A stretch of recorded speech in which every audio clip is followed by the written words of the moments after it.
முதல் 7 வினாடிகளில் மிகவும் கவர்ச்சிகரமாக, நன்னடத்தையுடன், அழகாக உடை அணிந்து வருவார்கள். உங்கள் மூளையில் இவர் மிகவும் நல்லவர், இவரிடம் நாம் பாதுகாப்பாக இருக்கிறோம் என்ற ஒரு தவறான நம்பிக்கையை உருவாக்குவார்கள். பிறகு மெதுவாக உங்கள் உணர்வுகளை கையாள ஆரம்பிப்பார்கள். இரண்டாவதாக, தின் ஸ்ப்ளைசிங் அல்லது நுண்ணிய துண்டாக்கம் என்ற உளவியல் கோட்பாடு உள்ளது. ஆராய்ச்சியாளர்கள் கண்டுபிடித்தது என்னவென்றால், மனித மூளை மிகச்சிறிய தகவல்களை வைத்துக்கொண்டு ஒரு பெரிய முடிவை எடுக்கும் திறன் கொண்டது.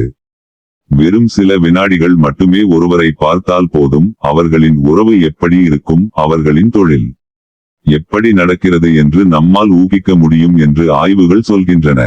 இது எப்படி இருக்கும் என்றால், நம்ம வீட்டுல அம்மா கோபமா இருக்காங்கன்னு நாம உள்ள போன உடனே தெரிஞ்சிடும். அவங்க வாய் திறந்து ஒரு வார்த்தை கேட்கலைனாலும் அவங்க கண்ணு, உதடு, நடையில இருந்தே நமக்கு தெரிஞ்சிடும், இன்னைக்கு நாம தப்பிக்க முடியாதுன்னு. அந்த அளவுக்கு இந்த நுண்ணிய துண்டாக்கம் சக்தி வாய்ந்தது. ஆனால் உணர்வுகளை கையாளும் மனிதர்கள் இந்த திறனை பயன்படுத்தி உங்களையும் அறியாமல் உங்களின் பலவீனங்களை, உங்களின் பாதுகாப்பின்மையை முதல் 7 வினாடிகளிலேயே படித்து விடுவார்கள். நீங்கள் எதை பற்றி கவலைப்படுகிறீர்கள், எதை பற்றி பயப்படுகிறீர்கள் என்பதை உங்கள் உடல் மொழியை வைத்தே கண்டுபிடித்து, பிறகு அதையே வைத்து உங்களை கட்டுப்படுத்துவார்கள். மூன்றாவதாக, உறுதிப்படுத்தும் சார்பு அல்லது கன்ஃபர்மேஷன் பயாஸ்.